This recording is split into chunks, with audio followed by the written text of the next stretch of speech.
بسم الله الرحمن الرحيم الحمد لله أولي بالأولين كان قبل وآخره إلى آخر يكون بعده الذي قصرت عن رؤيته أبصار الناظرين وعجزت عن نعته أوهام الواصفين ثم الصلاة والسلام على سيدنا ونبينا حبيبنا وطبيب نفوسنا أشرف الأنبياء والمرسلين أبي القاسم محمد اللهم صل على محمد وعلى الطيبين الطاهرين المعصومين المظلومين واللعنة الدائمة على أعدائهم وغاصب حقوقهم ومنكر فضائلهم ومناقبهم أجمعين من الآن إلى قيام يوم الدين. عظم الله أجورنا وأجوركم والسلام عليكم جميعا ورحمة الله وبركاته. Tonight is the night that we dedicate to Hazrat Ali Akbar alayhi salam. Hazrat Ali Akbar alayhi salam was the oldest son of Imam Husayn. If you may have noticed that the children of Imam Husayn, their all names are Ali. Ali Akbar, Ali Asghar, Ali Zainul Abidin. So therefore, the love of Imam Husayn to his father was a lot, and also the love of Imam Husayn to his mother too. That's why all the daughters' names of Imam Husayn were Fatima. So he named all of his daughters as Fatima. Fatima Sughra, Fatima Kubra, with an, Muzaf ilay, or with an addition of defining this is Fatima who is big, this is Fatima the middle one, the Fatima the younger one. So this Imam had a lot of love. Apart from that, there was also another reason why he named them all Ali, is because the Bani Umayyah, the Umayyads, when they gained power in the Khilafah, in the Caliphate, they started cursing Imam Ali alayhi salam from the pulpits, which we said last night. For about 60 years, they continued this sunnah, or this methodology, that they curse Imam Ali. All the governors in different cities of the Islamic Empire were asked by the head, or by the Khalifa of the time, that every Friday in Jummah khutbah they have to curse Imam Ali, to the extent that even if the Imam of the Jummah forgets to curse, he has to go back to masjid and curse Imam Ali. So the atmosphere, the air of that time was animosity with Imam Ali alayhi salam. So Imam Husayn said, I'm going to name all of my children Ali. And that is why you also find in Maqatil, in the narratives of the martyrdom of Imam Husayn alayhi salam, that when they attacked Ali Akbar, every attack they were attacking, they were saying in return of Ali, what he has done to our great-grandfathers, because it was Imam Ali who fought in Badr and Hunayn and Uhud. So the other reason why he named children Ali is to point out the oppression that had taken place on his father, and he named every child of his as Ali. So Ali Akbar is known to be the oldest son of Imam Husayn alayhi salam. Another unique thing about Ali Akbar was that he resembled his grandfather the most.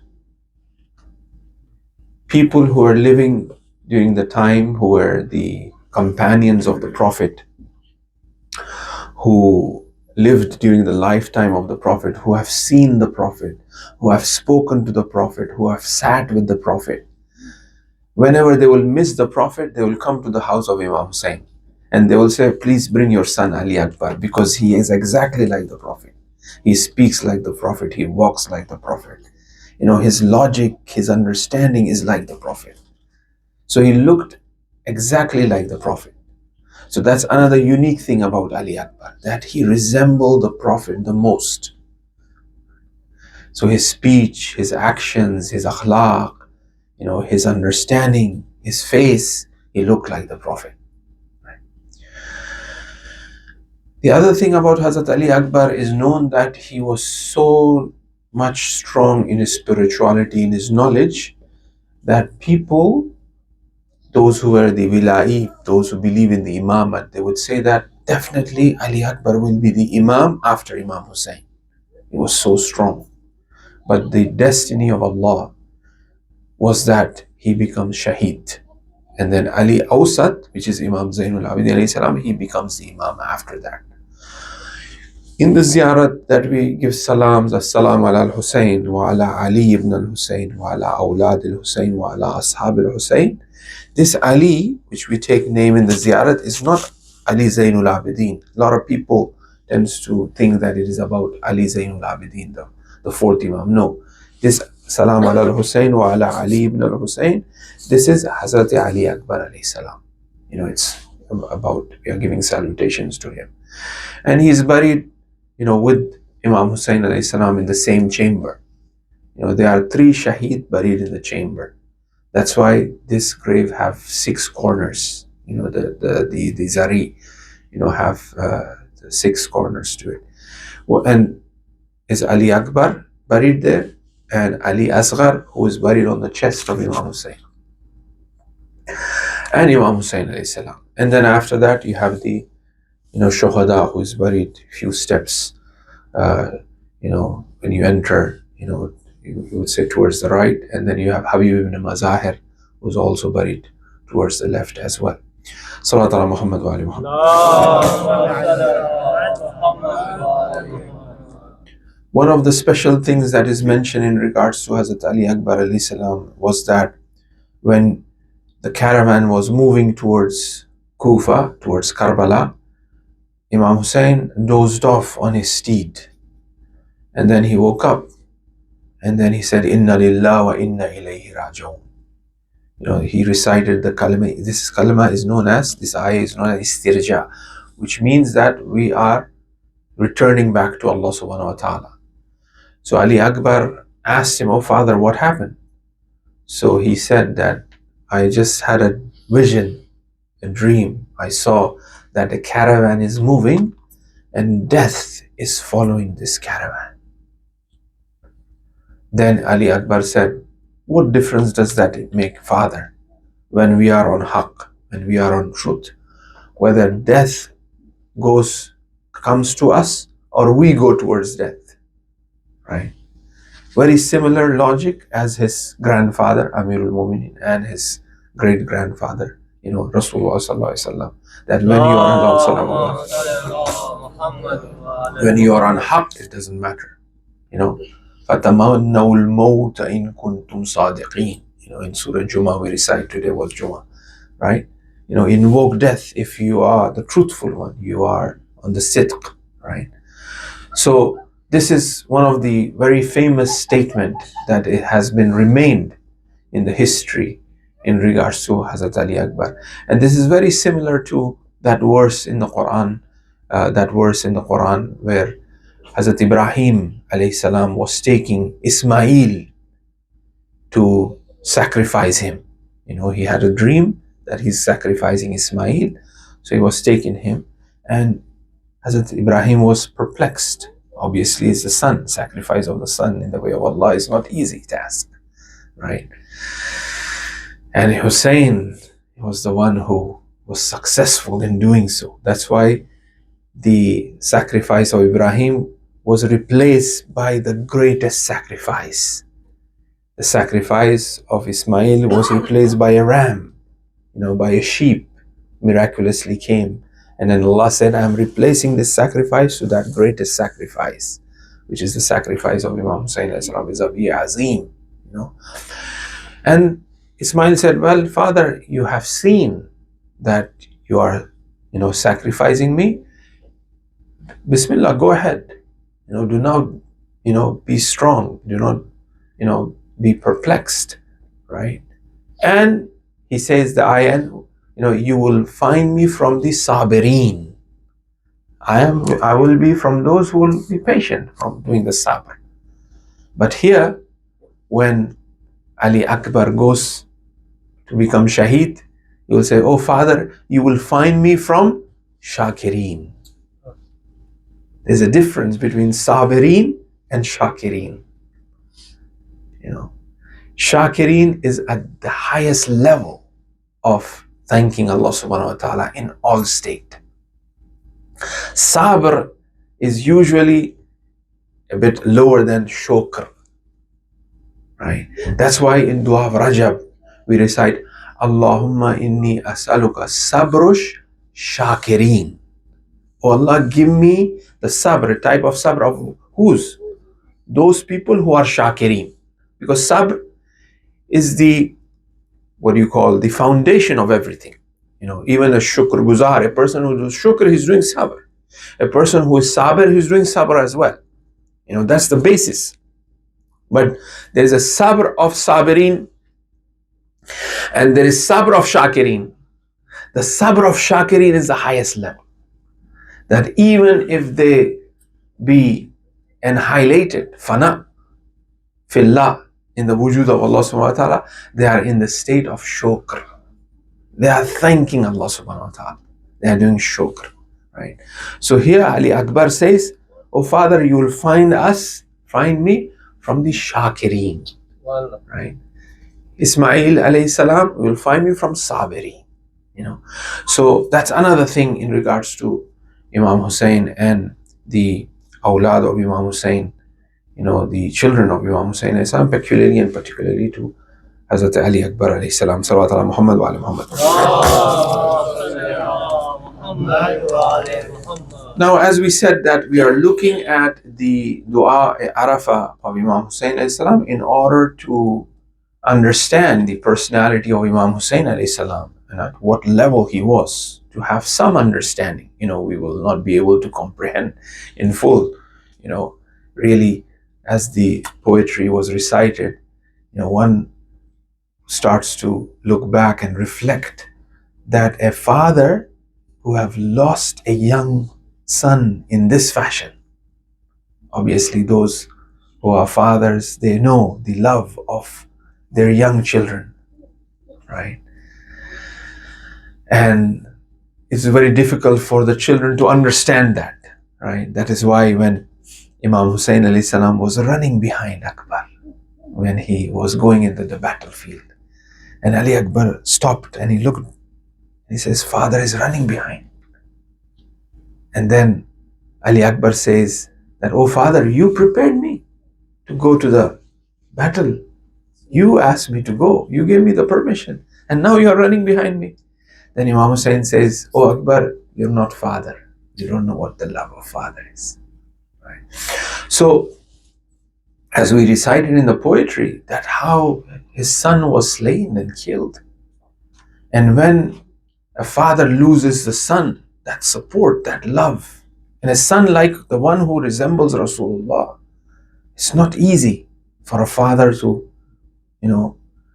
to be resolved, to have that strength. But they say that on the day of Ashura, the way Husayn fought, it was unbelievable. That this man have picked up 72 and more bodies, but still the way he's fighting, the way his face was shining was unbelievable. Hour after hour, day after day, his face was shining more and more and more, till he reached that time of Shahada where it was at full blast, right? So this was the, resolve of Abu Abdullah al-Husayn. This is how strong he was in his faith. Why? If we look at Dua-e-Arafa, we'll be able to comprehend a bit what is that Husayn have reached, that Allah have allowed him to be so steadfast on this path of Tawheed, right? Salat ala Muhammad wa ali Muhammad. اللهم صل على محمد وعلى محمد.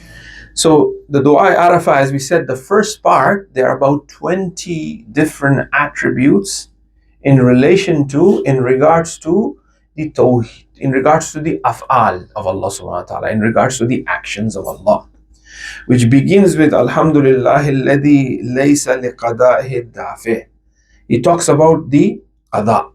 That's why on the day of Ashura, ridan bi qada'ihi wa tasliman li amri. I agree with the qada. I am pleased with the qada, means what you have destined for me. And I have surrendered myself wa tasliman to your command, to your amr, Imam Husayn alayhi salam.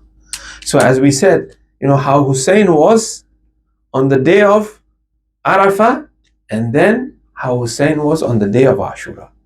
On the day of Arafah is theoretical. On the day of Ashura is practical. Right? So here he is talking about Alhamdulillah alladhi laysa liqadahi dafi. It's very theoretical.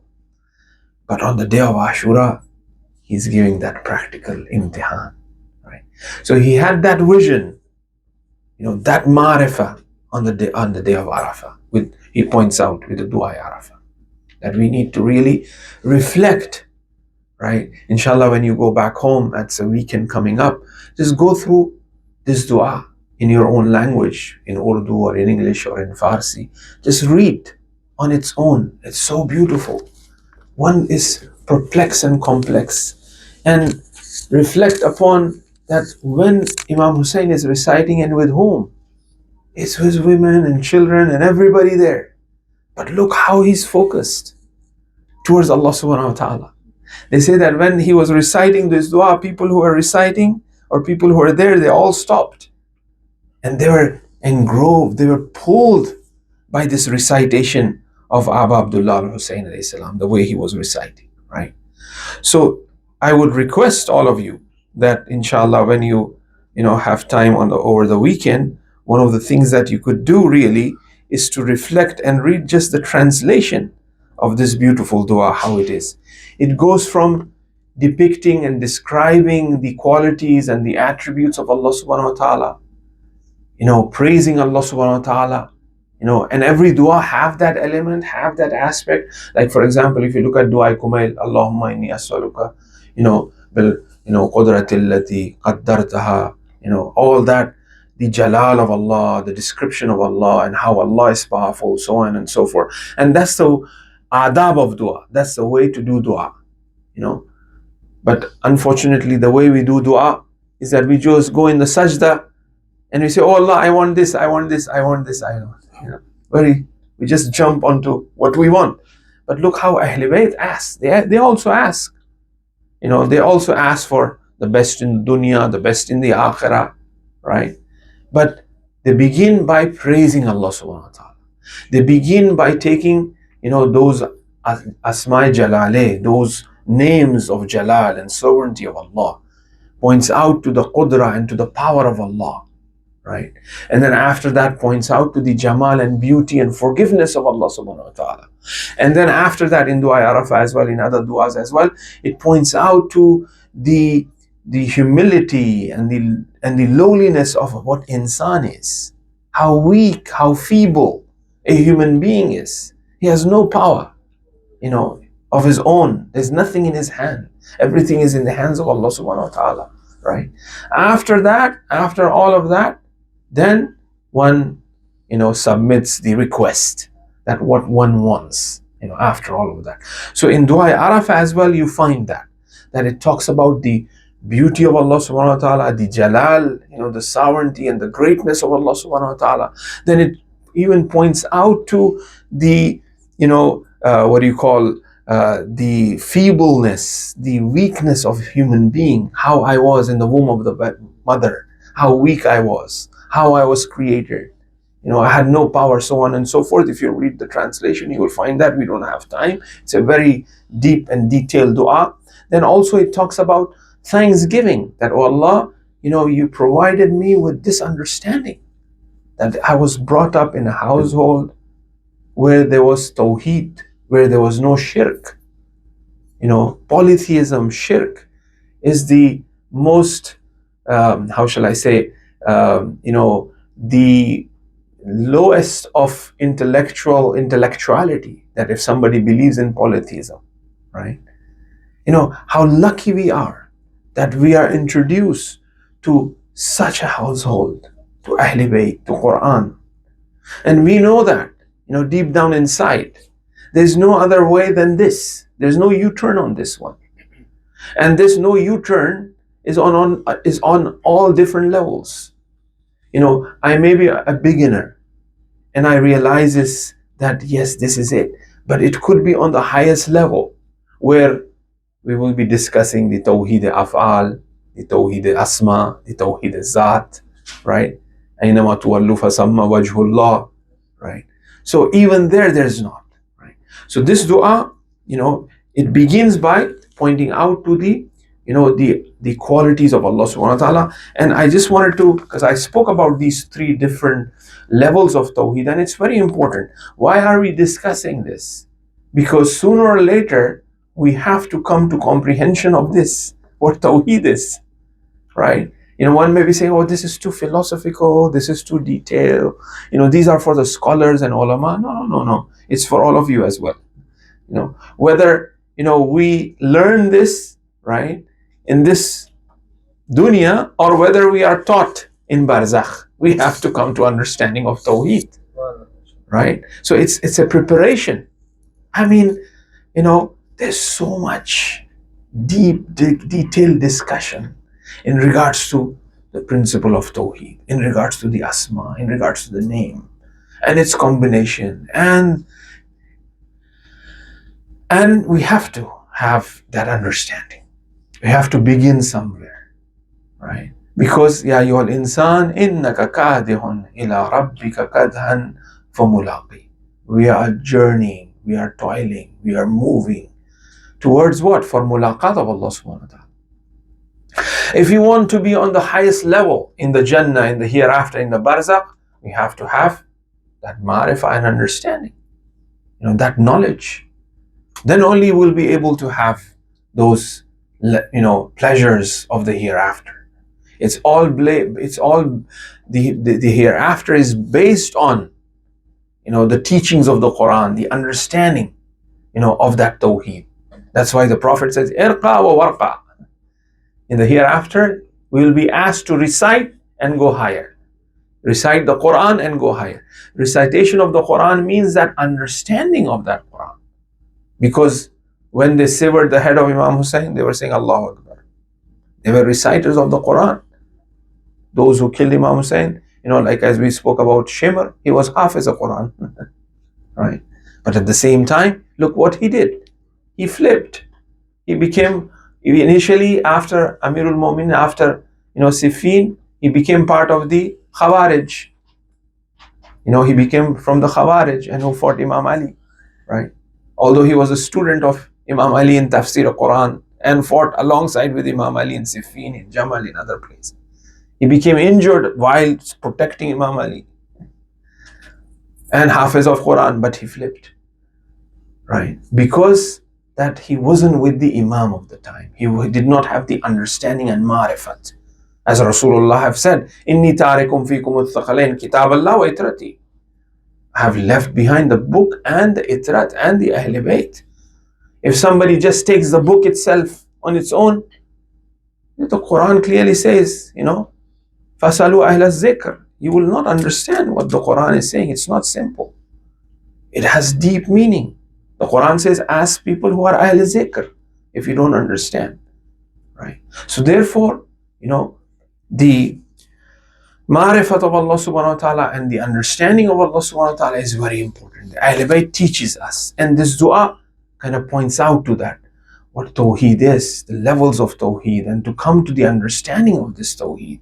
The methodology and the way of seeking and asking is mentioned by the Ahl Bayt alayhim salam, is taught by the Ahl Bayt alayhim salam.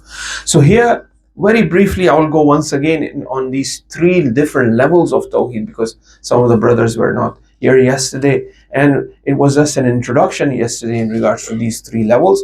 The first 20 awsaf, the qualities been discussed, these qualities are qualities of the actions of Allah. So see, there are three different classification. One is the Tawheed al-Zat of Allah, the essence of Allah, there's oneness. There's a Tawheed of the Asma, Tawheed in the names of Allah subhanahu wa ta'ala, of names of the Zat of Allah subhanahu wa ta'ala, which we spoke about, there are four. Then there is Tawheed, that oneness in all of the actions of Allah subhanahu wa ta'ala. So now, for us, when we are journeying towards Allah, when Imam Husayn is journeying towards Allah, as human being, as we are in this world, the first thing that we observe and we realize are the actions. That's haraka. That's what we see in this dunya. The first thing we see is the haraka. While looking at these actions, we come to the deeper understanding and who is behind this action.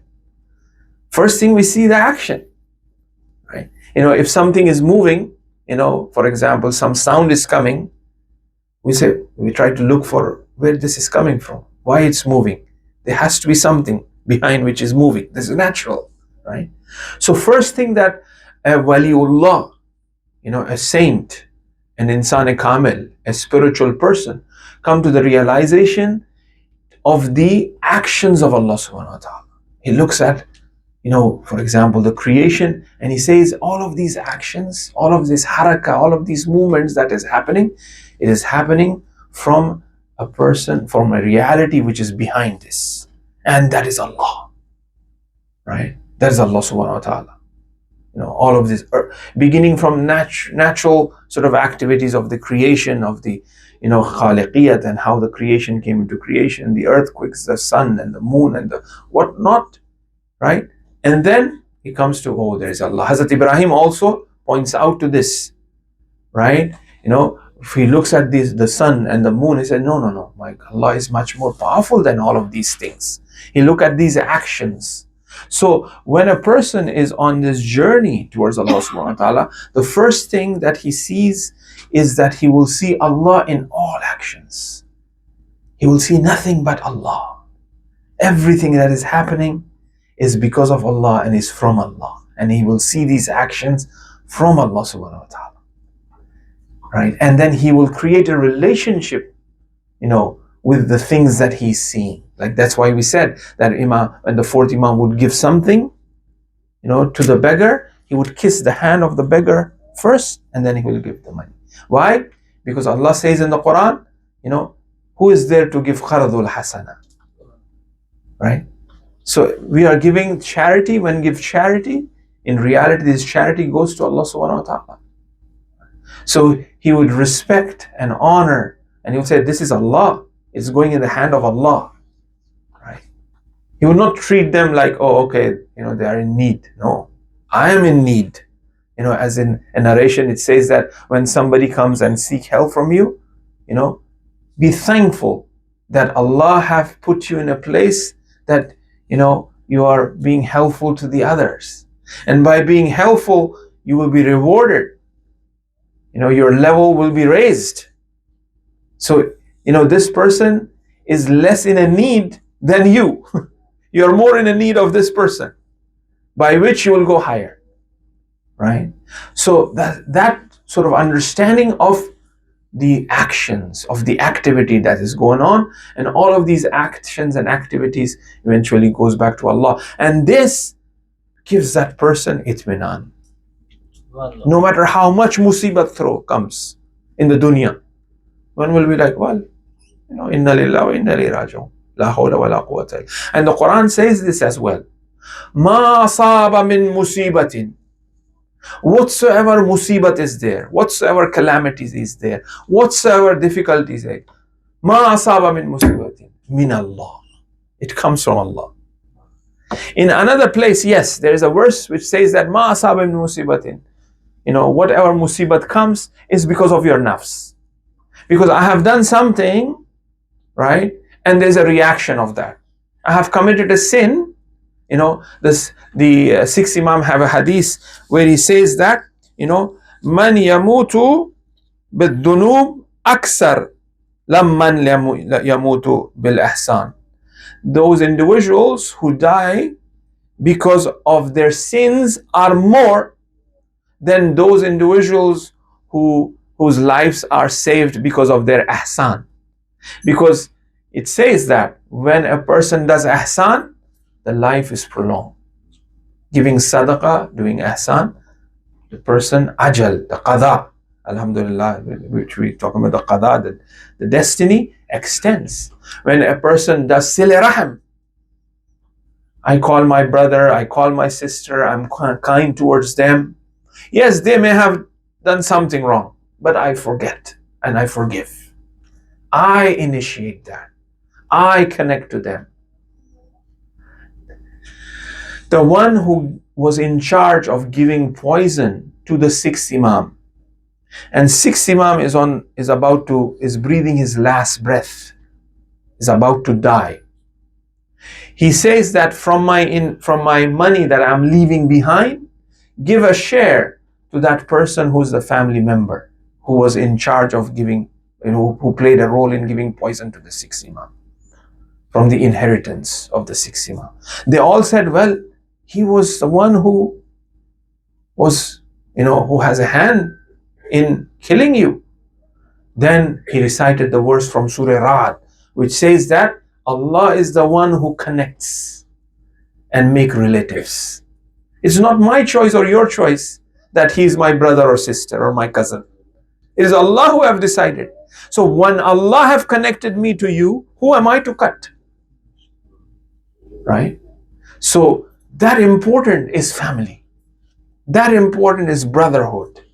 Allah have placed us here in love of Ahlul Bayt alayhimus salam. I never decided to be here, but Allah brought me here. Now, if I disrespect that, I'm disrespecting what Allah have decided. If I respect that, then it is something I'm agreeing to what Allah have decided, and I'm pleased to what Allah has decided. Then the love will grow, the relationship will grow, and there will be barakah and blessing. Right? Salawat ala Muhammad wa ali Muhammad. So therefore, a person who understands the Tawheed Af'al, all of the actions, it's happening from, in reality, because of Allah subhanahu wa ta'ala. Then I will be in a state of sukoon, tranquility. Ya ayyatuha an-nafs al-mutma'inna. The soul will be in itminan, will be facing problems and difficulties. You know that story, of that in Hazrat Isa alayhi salam, where Isa says, or Musa says, there's a moral in the story, that who I will be together with in the hereafter. He's the greatest prophet, Ulul Azm. He says, in the hereafter, my daraja, my level will be equal to who? So, Hazrat Musa, they say, okay, go to this place. So he goes to, that's about the butcher, but at the same time, there's another story, maybe about Isa alayhi salam, where he says, go to this place. So he goes to this place, he finds a lady who was ill, who have no hands, who have no eyes, cannot move. Somebody have to give food to this lady. But at the same time, Isa or Musa goes, the Prophet goes near him and try to listen what she is saying. She's saying, Shukran lillah, Shukran lillah. She's thanking Allah. If even after all of this musibat, all of these problems and difficulty that she is in, then, the Prophet asks that, how come you're thanking Allah? She says, how can I not thank when Allah have sent the greatest Prophet to come to me? Right? So then the Prophet realizes, wow, yes, this person knows Tawheed, knows the reality. Everything that is happening, it is because of Allah. The famous story, Prophet was walking with Ashab, and there was old lady spinning the cotton, making the cotton wheel. And then Prophet asked that, do you believe in God? And why do you believe in God? While he was spinning, she just stops. And then Prophet says, yes, you have the right proof. The Ashab was like, what do you mean? She showed it. Everything that is happening, the planets, the earth, everything that is moving is because of Allah. If He's not there, everything will stop. So therefore, whatsoever is happening, yes, it is from the nafs. as the ayah of the Quran says, which points out to that we have to look at our own actions as well. Because of our sins, as the hadith of the sixth Imam says, a person dies. If I cut the relationship, if I kill a nafs, as it says in the hadith, that this person's life is shortened. Problems and troubles that come about is because the sins that we commit. Because of that, things happen. By committing sins, our heart becomes harder and harder and harder. It goes to the point where no guidance, no hidayah, no guidance, no light comes in the heart. That's why on the day of Ashura, Imam Husayn in the khutbah says that, oh people, I am giving you irshad, I am giving you advice. Have I killed anyone? Have I usurped anything, taken anyone's property? Am I not the grandson of Rasulullah? I'm not the son of Fatima. I haven't done anything. But still you are after my blood. Leave me alone, spare me, let me go. And then he says that my guidance is falling on deaf ears because your hearts, qiswatul qalb, because your hearts have become hardened. And then he says, you know why your hearts have become hardened? Because of the intake of haram. If a person eats haram, then the heart becomes hardened. And the light and guidance and the Imam Zaman of the time, Imam Husayn, the grandson of the Prophet, is saying, Baba, you know, Sayyada Shababil Ahl Jannah, everything you know, but still you are after my blood. Because the person have committed haram, committed sins, because of which the heart becomes hardened. So Allah says in the Quran, recognizes that Ma asaba min musibatin, whatsoever musibat comes, min nafse, it's from your nafs, is right. Then one should seek forgiveness for that. And then in another verse, he says, Ma asaba min musibatin famin Allah. Because as we said, there are two types of qada. There's a qada takwini, metaphysical, whatsoever is happening is from Allah. There's a qada tashri'i, which means the qada which Allah wants and desires for us to worship, but not all of us worship. Right? But Allah wants that. That's a qada. But we don't. He has given us that free will. That's a discussion, theological discussion, which we don't want to get into. Right? So, ma asaba min musibatin, it comes from Allah. And then look at this, the last part of the verse. وَمَنْ يَتَّقِ اللَّهِ, those who are God-weary, those who are God-conscious, those who have that ma'rifat of Allah subhanahu wa ta'ala, when they have musibat coming to them, وَمَنْ يَتَّقِ يَهْدِي قَلْبَهُ, the heart is guided towards Allah. There will be musibat coming. There will be trials and tribulation. Right? But when a person have that knowledge and understanding and that taqwa, then his heart will be guided more and more towards the truth.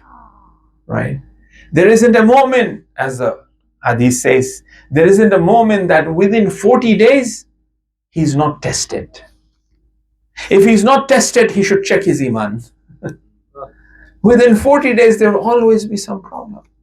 Dunya is full of trouble and problem. One finishes, the other comes, the other finishes. It will never leave us.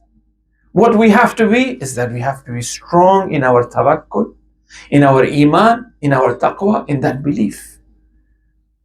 And pray to Allah that if problem comes, is resolved, is not resolved, it is a test from Allah subhanahu wa ta'ala.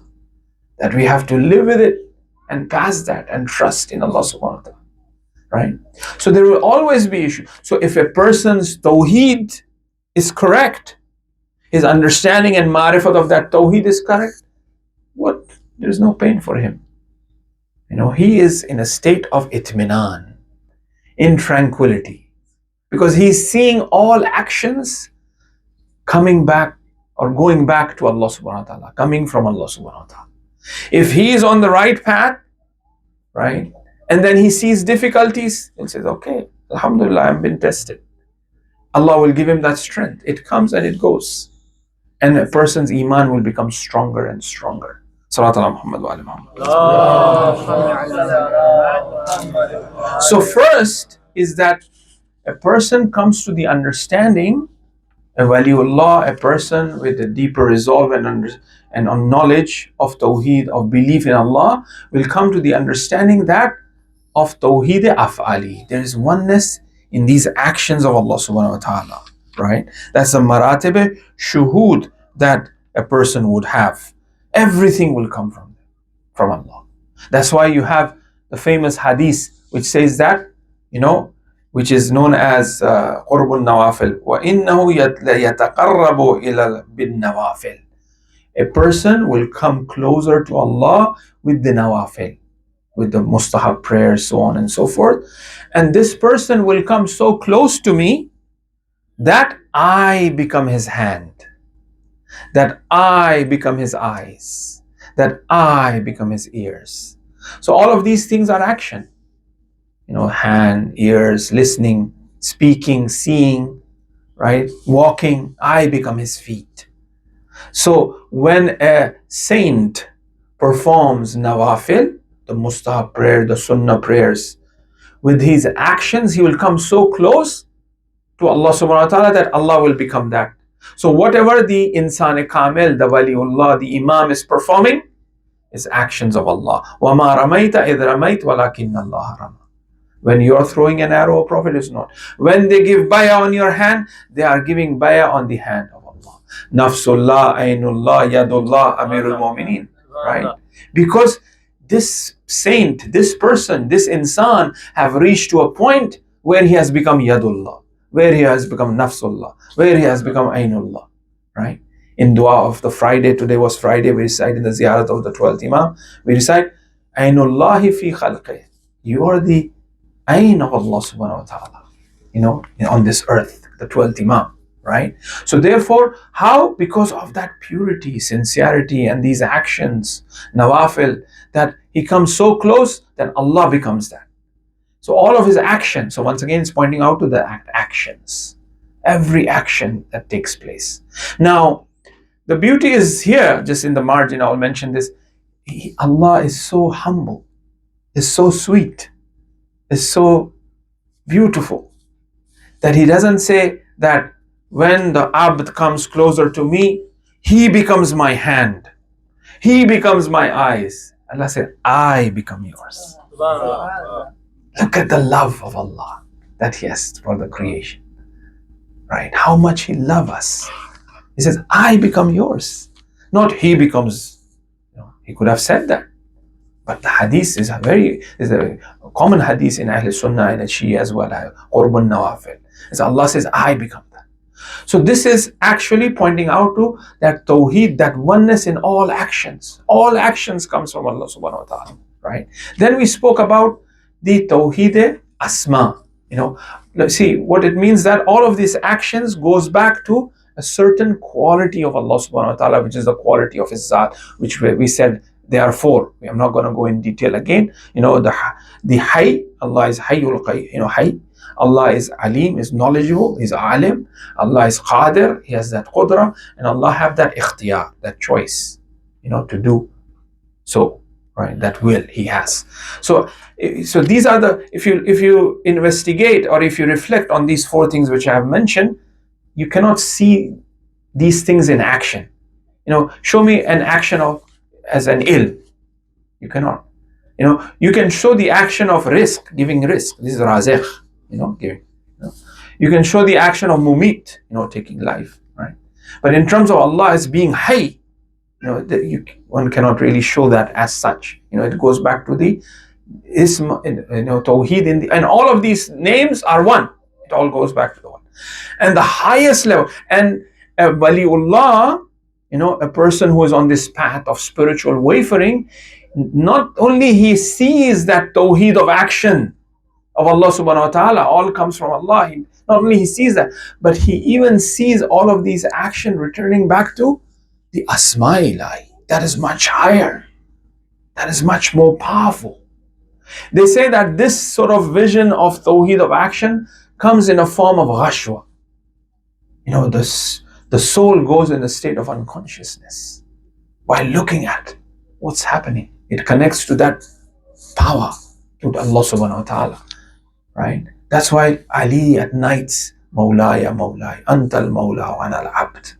Wa hal yarhamu al-Abda illa al-Mawla.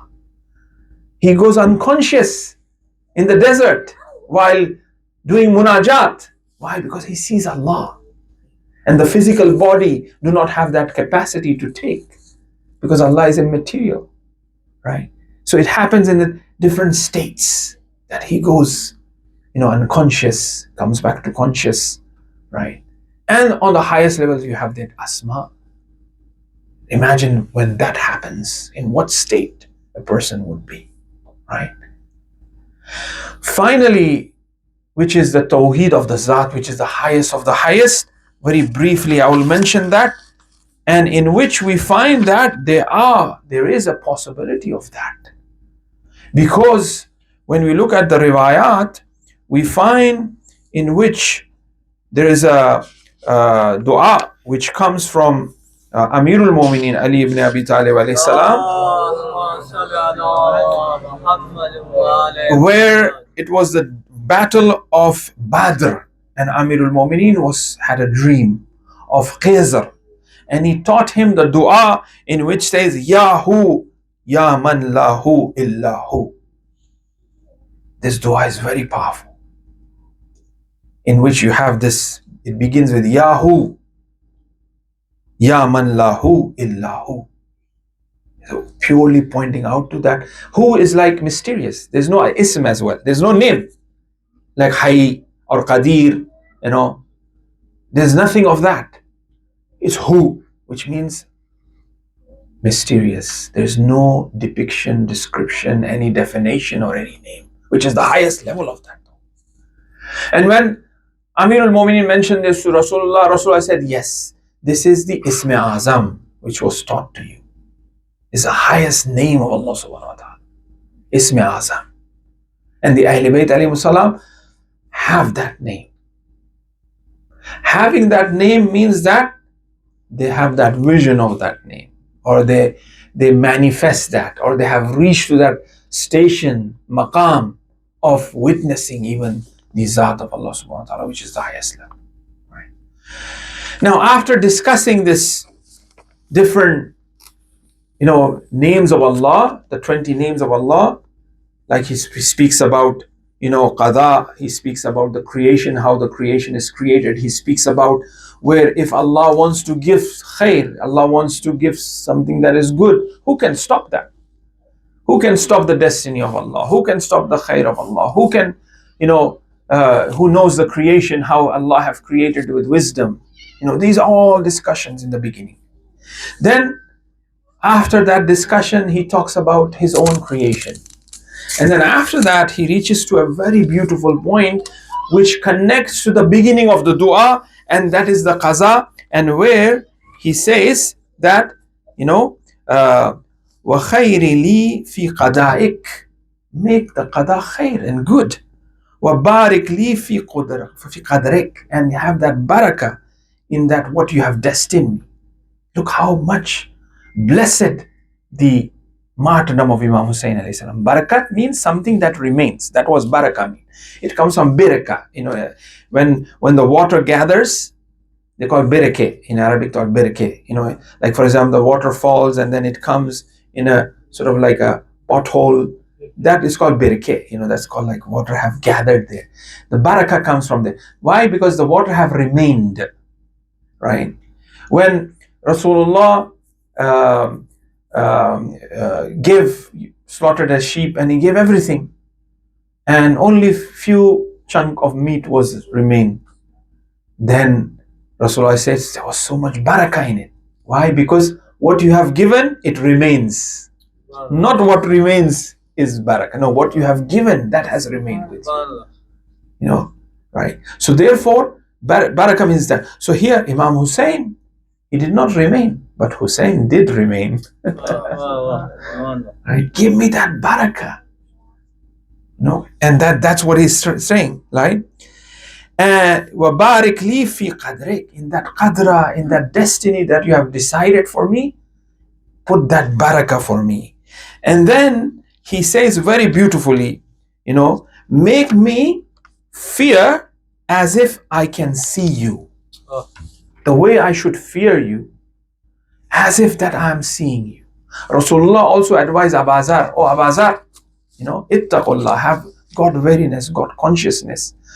Tajida amamak, as if Allah is in front of you, the way you should be. God conscious, God wary, as if Allah, you're seeing Allah, so Allah is in front of you. How can it be possible when, for example, we go to a place for a wedding, for somewhere, they take pictures, they take movies, right? When we are about to eat, when they are taking a picture, we just we are very careful. We don't want our picture to, or this or that, yeah? Why? Because somebody is watching. If somebody is watching, we rectify, we correct everything, right? When we look ourselves in the mirror, we rectify ourselves. And that's what Amar bil Ma'ruf wa Nahy anil Munkar means. Al Mu'min Miratul Mu'min. We are mirrors of each other, right? If I have some fault, you say this is. If you have, I show that, right? There should be no animosity or anything of that, but there should be an adab of doing that. Obviously, those adab have also been taught, right? So, when somebody is watching us, we are very careful. So imagine, Allah who is Basir. One of the names of Allah is Basir, who watches, right? So here Imam Husayn is doing that dua. He's saying, oh Allah, make me fear you as if I can see you. The way, I should be afraid of you. I should have that awe, that state of awe. Fear, not just fear, you have different meanings of fear, right? That fear is also love. Out of love, a person have that awe. Now here he continues, make me happy by fearing you. When a person reaches to the point that the beloved is watching the lover all the time, that lover will always be happy. That person will always be happy. If somebody knows that, for example, we go to a competition, we go somewhere, graduation, when we know that our lovers, our family members are watching, we become more happy, right? When Allah, when we come to the realization and we do not commit any sins, and make me happy, you will be happy by fearing Allah. And do not make me, now this is very important, do not make me unhappy by disobeying you. Naturally, when we do something wrong, it hits us. It hits us to the core. We know it from inside that, that's why astaghfar is there, right? The ninth Imam says that, the aql will not reach its perfection illa bithalath. The intellect will not reach its perfection unless or until there are three things. One is tawfiq min Allah. We have to know that everything is from Allah subhanahu wa ta'ala. Tawheed and all that, everything is from Allah. Tawfiq, the opportunity have to come from Allah. We are nothing. We are doing nothing. This, we all are gathered here today is because of Allah. It's His tawfiq. The reality of tawfiq, the definition of tawfiq, how it's explained by the scholars, is that, for example, you did the intention of coming to the majlis and you started going towards the majlis and you reached the majlis and now you are here. This is why? Because of tawfiq of Allah. Not that I sit in the house and say, why are you not coming? Oh, there is no tawfiq. Baba, you have to take that step, right? And then you reach there, right? And then that tawfiq is realized. That's what tawfiq means, right? Tawfiq min Allah. Every success that we have in all umur and all our affair is because of that has come from Allah subhanahu wa ta'ala. The opportunity, have come from Allah subhanahu wa ta'ala, and we have to avail it. And we have to make sure that it reaches its kamal and perfection, that opportunity that is given. It is from Allah. The other is qabul, is accepting what one is rectified. Qabul mimma yansa. If somebody corrects me, I should accept. This is how I should do. Then only my aql will become perfect. And these days it's very difficult for our youth to listen to somebody who is an elder or senior. Oh, I know, you don't know. And this is not it is. These are the reason why we are mentioning these things for this reason. But no, it's very difficult for accept. Anyway, number 3 is why the daruniya, the conscious from inside. There is a police Allah have placed inside our nafs, which tells us that this is right, this is wrong. Something tells us from inside. We all have that. And if we say sincere and pure to Allah, that is very clear. There is a clarity. Hur knew from inside what is right and what is wrong. That's why he chose that path, right? So therefore, do not make me unhappy by disobeying you. We don't have time to really get into dhunub, into sins, what sins are, which I'll look inshallah tomorrow in regards to sin, how to avoid sins, what sins really are, and how in other munajat, because as we said, the interpretation of Quran is with the Quran tafsir, the right tafsir of Quran to understand the verses of the interpretation of the du'as is with other du'as. The sayings of the Masumin is with other sayings. In Munajat Shabaniya of Amirul Mu'mineen, where Amirul Mu'mineen says that, I will not be awakened, or I will not stop committing sin, O Allah, because the passion of sin is so strong. Why do we commit sin? Because there is lazat, there is desire, there is passion. If there is no lazat, if there's lazat means pleasure. If there's no pleasure in committing sin, why we will commit sin? There's so much good. Few people gathered, oh, now I have to do some gossip. It just cannot control, right? If we see something, someone who is funny, say, oh, I have to make a joke about this moment who is walk like this, talk like this. There's just so much of attraction in it, right? That's why, and other sins as well. So Amirul Mu'mineen Munajat Shabani says that Ilahi lam hawlun, I don't have that hawl, la hawla wala, right? Power. Lidhunub, for sins. I commit sins. Illa, except that I khastani li muhabbatik or bi muhabbatik.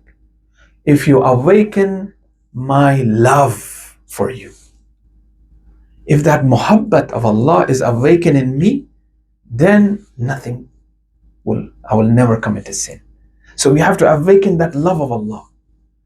If we have love of Allah, then we will not do anything that will displease Him. That's why when you look at in many of the stories of lover and the beloved, how much the lover care for the beloved and would go through a lot. Look, Imam Husayn was in love of Allah. In love of Allah, he says, I have brought everything, my whole family, in your love of Allah. Right? Aun and Muhammad, last night we spoke about them. Mother, are you razi? We sacrifice our life. Are you happy now? It's because of that love that Aun and Muhammad have. Ana Majnool Husayn, John, he tears his shirt. The enemy says, are you crazy? He says, yes, I'm crazy of Husayn. It's love. All of these 72 Ashab of Husayn, they were in love of Husayn. They loved Husayn. That's why they said that if they kill us 70 times and they burn our bodies and they throw the ashes to the different parts of the world and Allah brings us back to life, again we'll sacrifice life for you, O Husayn. Right? That's why, because of that love is there. So, Imam Husayn here, he says in Dua Arafa that, do not make me unhappy, O Allah, by committing sin. So when a person commits sin, naturally that sadness sits in the heart.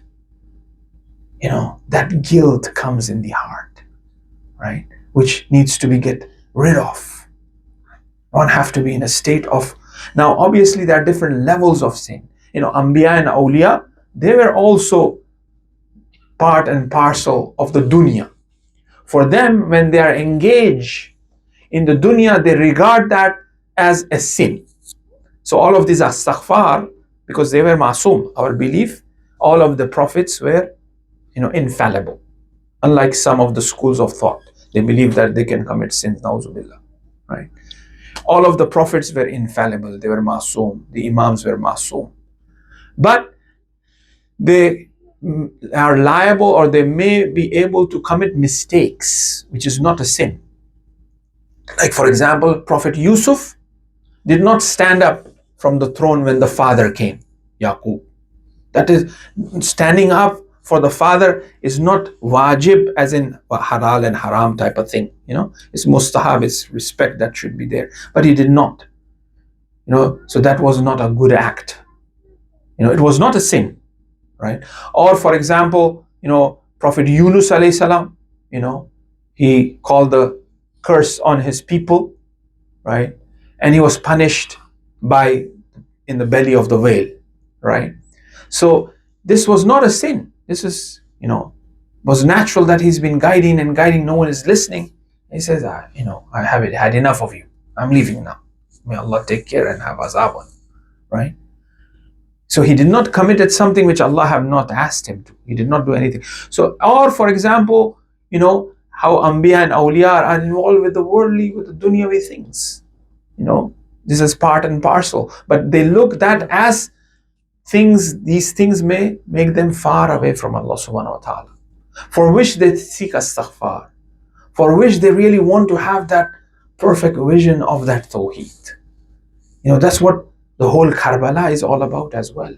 That there is sacrifice, there is love, there is family, there is pain, there is separation, right? But they say that yes, it's all there. It's natural. We'll be upset, we'll cry, and there will be pain. But at the same time, this is for Allah. All of these things is required for the sake of Allah subhanahu wa ta'ala. They want to be sincere in their sacrifice. They don't want to have any sort of attachment from a worldly point of view towards their children. Yes, they will have that naturally, but even this natural aspect of theirs, they want that to be divine. And that's what we see in relation to the love of Husayn for his children.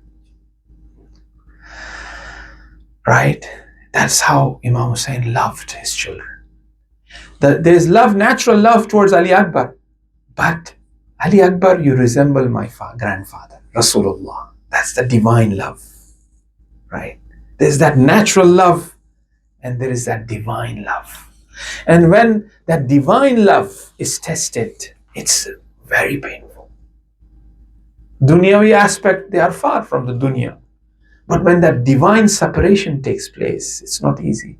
Fatima cried for 70 or 90 days. Every night she would cry for the love of the father. Yes, it was the love of the daughter towards the father, but it was the divine love. It was the musibat, as we recite tomorrow, Ziyarat of Rasulullah, Saturday's Ziyarat of Rasulullah, in which we recite, أعظم المصيبة حيث أن انقطع الوحي. Why? This is the greatest musibah. Why? Because the wahi was cut. That channel, that connection of human beings with Allah subhanahu wa ta'ala. Imam Husayn alayhi salam, here is Ali Akbar. Some little discussions of the Masayib of Ali Akbar. Tonight is the night of Ali Akbar. It wasn't easy. It was very difficult for giving permission to Ali Akbar. Because when Ali Akbar would come to Imam Husayn, he would say, have you taken permission from your amme, from your aunt, Zainab? Because the love of Zainab, Salamullah alayha, Zainab Kubra, to Ali Akbar was intense. She brought up Ali Akbar alayhi salam. As we were reciting the poetry, how beautifully the poet depicted, he said that, oh, Layla, who is the mother, Layla. Oh, Layla, I am bringing the body of Akbar. Take care of Zainab. Although Layla is the mother, Husayn is saying, oh, Layla, I am bringing the body of Akbar. Prepare Zainab. What will happen to Zainab? There was intense love of Ali Akbar and Zainab. Whenever Ali Akbar would come, Imam Husayn would say, go seek permission from your aunt. It went to the extent that Zainab was not giving permission. He said, no, her own children have been killed. He says, Ali Akbar, no, I'm not going to allow you to go. Then Ali Akbar said something. He said, Zainab, oh Amme, oh my aunt, is Imam Husayn life more valuable, right? Or is my life more valuable? She says, it's Imam Husayn. Is your mother more valuable or you more valuable? I said, of course, my mother more valuable. Then on the day of judgment, on the day of judgment, if Fatima to Zahra asked that my son was killed and you did not allow Ali Akbar to be killed, what answer you have? Then Zainab said, I have no answer. Oh Akbar, go. I give you the permission to go. And جب امام حسین علیہ السلام کے پاس علی اکبر آتے ہیں اجازت لے کر کہ میں رن میں جانا چاہ رہا ہوں، کہا گیا ہے کہ جب اجازت مل گئی تو امام حسین علیہ السلام نے ذری بھی دیر نہیں لگائی، کہنے لگا بیٹا ہاں جاؤ، تم جاؤ، ذری بھی دیر نہیں لگائی۔ جب دوسرے اصحاب اور رشتہ دار جب امام حسین کے پاس آ رہے ہیں، اجازت مانگ رہے ہیں، امام حسین کہتے ہیں نہیں ابھی نہیں جاؤ، ابھی یہ اس کا وقت ہے، ابھی اس کا وقت ہے، ڈیلے کرتے جاتے ہیں، نہیں چاہتے ہیں کہ ان کے اصحاب اور ان کے چاہنے والے جو ہے جنگ میں جائے اور اپنی جان قربان کر دے۔ لیکن جب علی اکبر آتے ہیں اجازت کے لیے، اپنی پھوپھی اماں سے اجازت لے کر جب آتے ہیں تو فوری امام حسین فرماتے ہیں ہاں بیٹا تم جاؤ۔ نہ صرف کہتے ہیں بیٹا تم جاؤ، لیکن روایتوں میں لکھا گیا ہے کہ خود امام حسین علیہ السلام نے علی اکبر کو تیار کیا جنگ کے لیے، سر پر امامہ باندھا، اور جب امام حسین نے تیار کیا، اس سواری کو تیار کی، اور پھر اس کے بعد جب سواری تیار کی اور کہا بیٹا علی اکبر جاؤ تم پھوپھی اماں سے اور اپنی ماں سے اور جو رشتہ دار ہے جو خواتین ہیں ان سے اجازت، ان سے خداحافظی کراؤ۔ علی اکبر قیام میں آتے ہیں خداحافظی کے لیے، اور کبھی خیمے کا پردہ ہٹتا ہے، علی اکبر باہر آتے ہیں، انہیں پھر دوبارہ اندر۔ کہا گیا ہے کہ اس طرح سے لگ رہا تھا جس طرح سے ایک جنازہ گھر سے باہر نکلنا چاہتا ہے، اس جنازے کو واپس لے جایا جاتا ہے۔ بہت سخت تھا علی اکبر کی خداحافظی، بیویوں کے لیے بہت سخت تھا۔ اس وجہ سے بھی تھا کہ علی اکبر جس طرح سے کہا گیا ہے کہ منطق میں، چہرے میں، شباہت میں بالکل ہو بہو رسول خدا کی طرح تھے۔ جب امام حسین گھوڑا لا کر علی اکبر کو سوار کرتے ہیں اور علی اکبر سوار ہو کر میدان کی طرف جاتے ہیں، یہاں پہ امام حسین دونوں ہاتھ بلند کر کر فرماتے ہیں یا اللہ گواہ رہنا، اے اللہ گواہ رہنا، میں ایسے شخص کو بھیج رہا ہوں، ایسے سوار کو بھیجتا ہوں جو منطقاً جو ہو بہو جو ہے رسول خدا کی طرح ہے۔ ایسے سوار بہت سخت تھا امام حسین کے لیے۔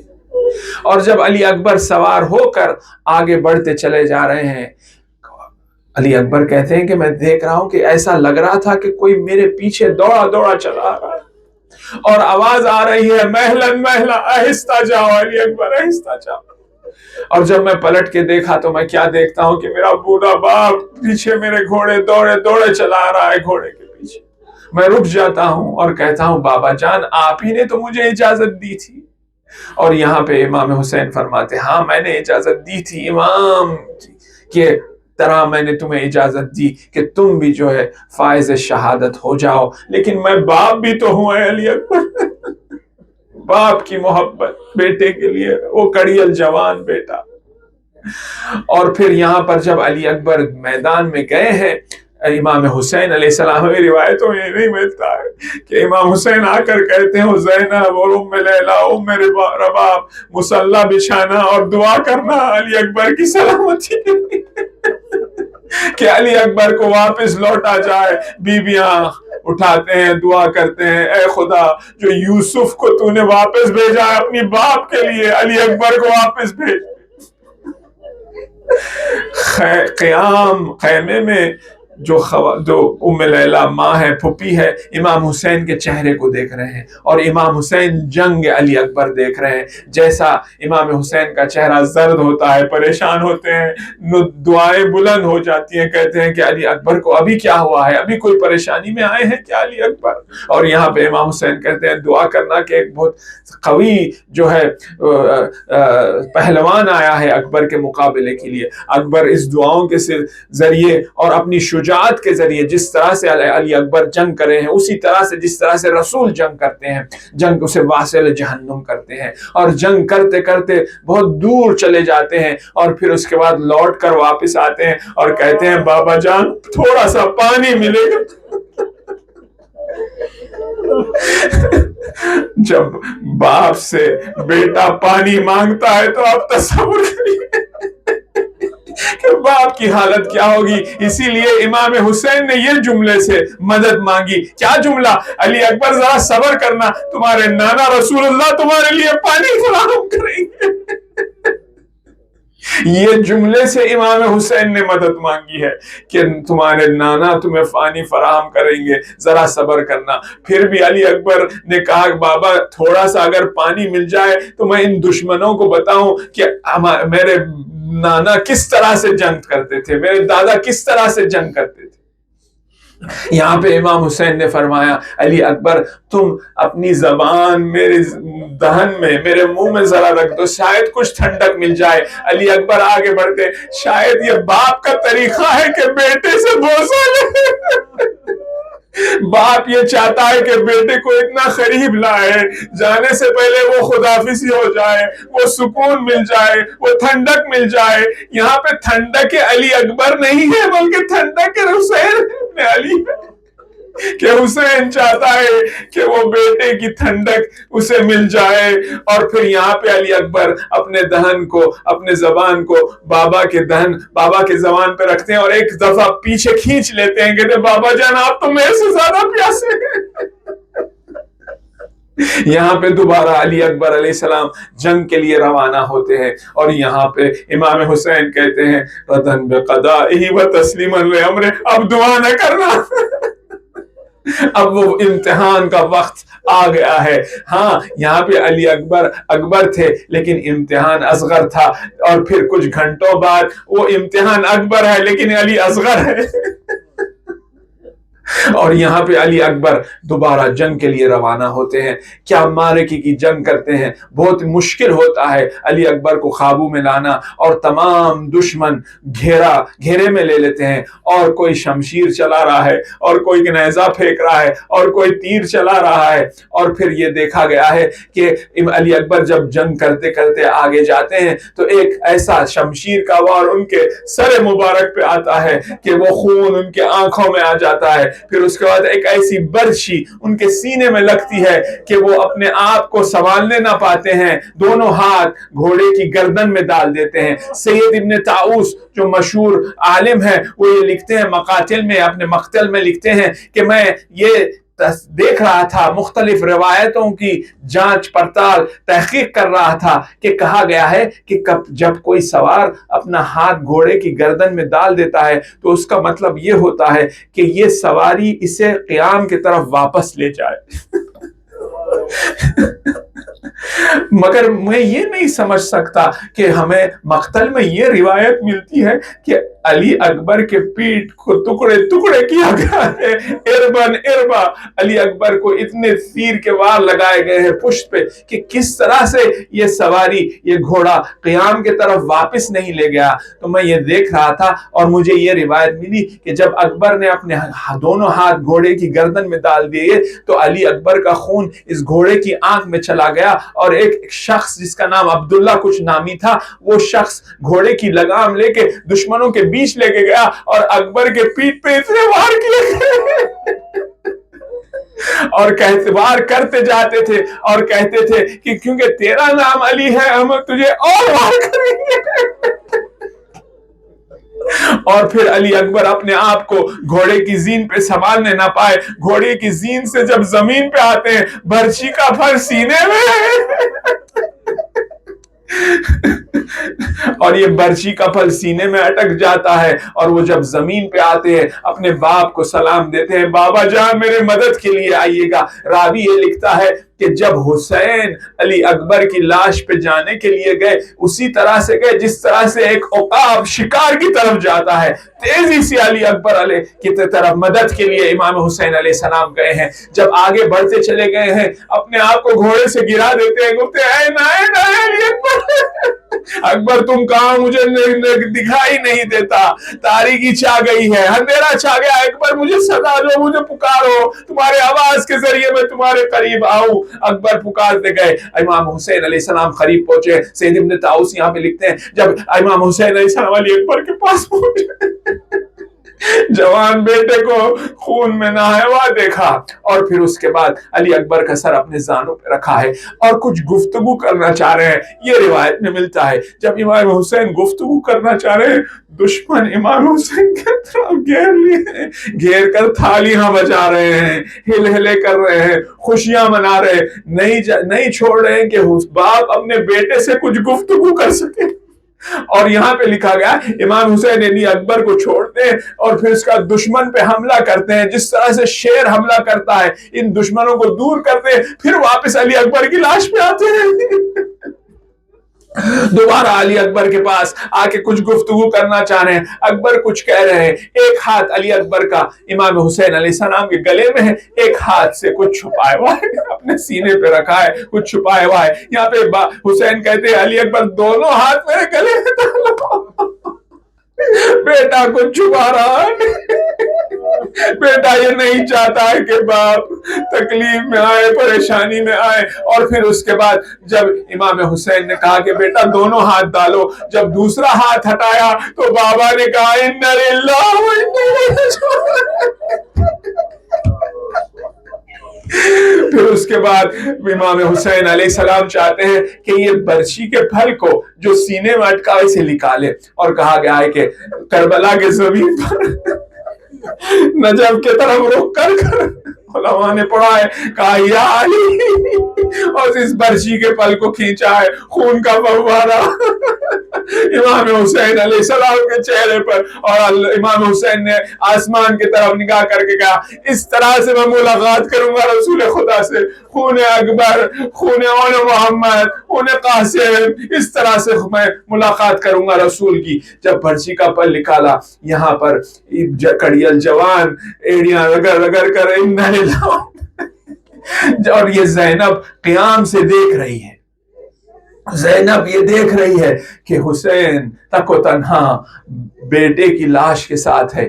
روایتوں میں مقاتل میں لکھا گیا ہے کہ خاتون کبھی قیام سے باہر میدان کی طرف نہیں آئی، لیکن یہاں پہ کہا گیا ہے کہ جب حسین اکیلے تھے تو راوی نے لکھا ہے کہ میں نے دیکھا ایک طویل قد خاتون خیمے سے باہر نکل رہی ہے، اور پھر امام حسین کے پاس آ کر اپنا ہاتھ امام حسین کے شانے پہ رکھتی ہے اور کہتی ہے بھیا اِنَّ لِلَّهِ وَإِنَّا إِلَيْهِ رَاجِعُونَ۔ جب پرسا دیا جاتا ہے تو غم بڑھ جاتا ہے، کیونکہ زینب نے کہا کہ میں جب دیکھی کہ میرے بھائی کو برداشت نہیں ہوگی یہ مصیبت، میں نے آ کے بھائی کو پرسا دیا ہے، بھائی کی مدد کی ہے۔ اِنَّ لِلَّهِ وَإِنَّا إِلَيْهِ رَاجِعُونَ۔ اس کڑیل جوان کی قربانی قبول ہو یا امام حسین، یہ میرے بھائی۔ پھر اس کے بعد اس لاش کو کس طرح سے لے جایا جائے، باپ اس لاش کو اٹھانے کی طاقت نہیں رکھتا۔ امام حسین نے صدا دی، اے جوانان بنی ہاشم، آؤ اس بوڑھے باپ کی مدد کرو۔ اس لاش کو لائی گئی، اِنَّ لِلَّهِ وَإِنَّا إِلَيْهِ رَاجِعُونَ۔ ماتم حسین۔ اللہ لعنت اللہ علی قوم الظالمین، سیعلم الذین ظلموا أی منقلب ینقلبون۔ یا حسین، یا حسین۔